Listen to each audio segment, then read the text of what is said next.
Salut, aujourd'hui on va parler un peu de langage des devs. Tu sais, les mots que t'entends tout le temps, genre API, framework, Git, à ce moment-là où tu fais ouais, je vois, alors qu'en fait tu vois pas du tout. Aujourd'hui, je vais t'expliquer ça simplement avec des exemples concrets pour que tu puisses enfin savoir de quoi tout le monde parle. Dans un premier temps, on a l'API. Une API, c'est juste une façon pour deux programmes de discuter entre eux. Par exemple, on va s'imaginer un restaurant, toi tu vas être le client, la cuisine, on va dire que c'est le serveur, et le serveur, donc la personne, c'est l'API. Donc dans un restaurant, tu vas demander ton plat, donc le serveur transmet la commande et ensuite il te ramène ce que tu as demandé. Et bah avec les applis, ça sera pareil. Donc une application météo, elle va demander à un serveur c'est quoi la température à Paris. Et dans ce cas-là, l'API va lui répondre avec les données de la température à Paris pour te les afficher. Ensuite, tu vas avoir les frameworks. Donc imagine que tu veux construire une maison, tu peux très bien tout faire à la main.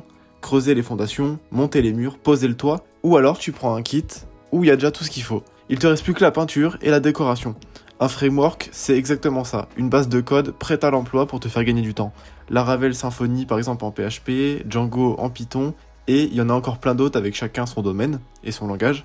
C'est un peu ton raccourci pour ne pas tout refaire à chaque fois, et on dit ne pas réinventer la roue, c'est pour ça qu'on les utilise.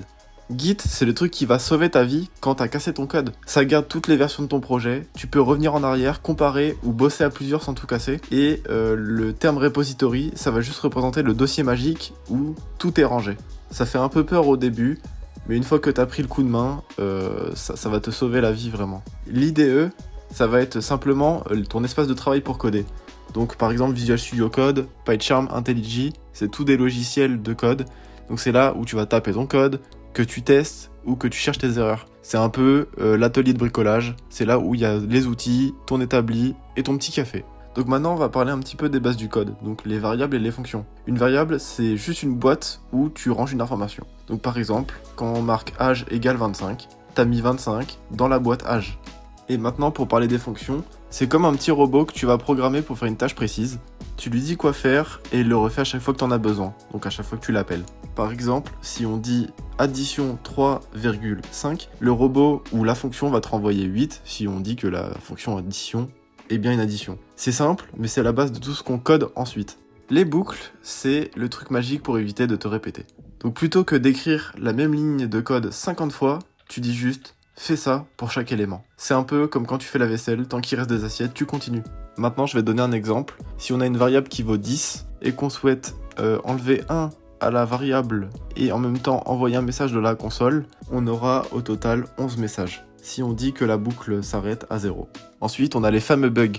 Un bug, ça va être l'erreur dans ton code qui va faire péter un plomb à ton programme. Et le débugage, ça va être l'art de trouver ce bug. Donc souvent, ça va être une virgule oubliée, une majuscule en trop ou un espace qui manque ou en trop.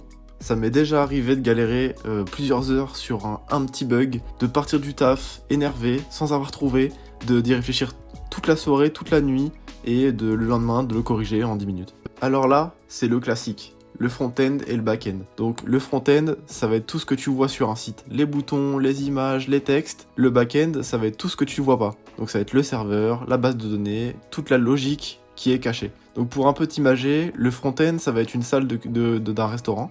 Le back-end, ça va être la cuisine. Et du coup, on l'a vu tout à l'heure, l'API, ça va être le serveur. Le serveur de la personne, qui fait le lien entre, du coup, la salle et la cuisine.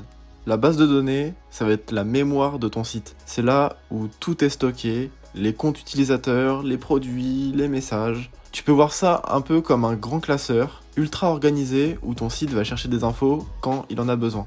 Et il y a plein de systèmes pour ça, donc on va voir comme exemple MySQL, PostgreSQL, le MongoDB, donc un peu chacun sa manière de ranger les fiches dans son classeur. Et pour finir, on a deux mots qu'on entend tout le temps, le cloud et l'open source. Le cloud, c'est juste un mot chic pour dire l'ordi de quelqu'un d'autre. Donc au lieu d'héberger ton site sur ton PC, tu le mets sur les serveurs d'Amazon, de Google, etc. L'open source, c'est quand le code est public, il est libre et que tout le monde peut contribuer. C'est un projet communautaire où chacun améliore un peu le truc. Pour ton information, la majorité des outils que tu utilises en tant que développeur viennent de l'open source. Et voilà, t'as survécu à tous ces termes de développeur, maintenant tu vas pouvoir flex auprès des autres. Si t'as kiffé, lâche un like, abonne-toi et dis-moi en commentaire quel mot que tu veux que j'explique si j'en fais une autre vidéo. Bon code, évite de tout casser avec Git.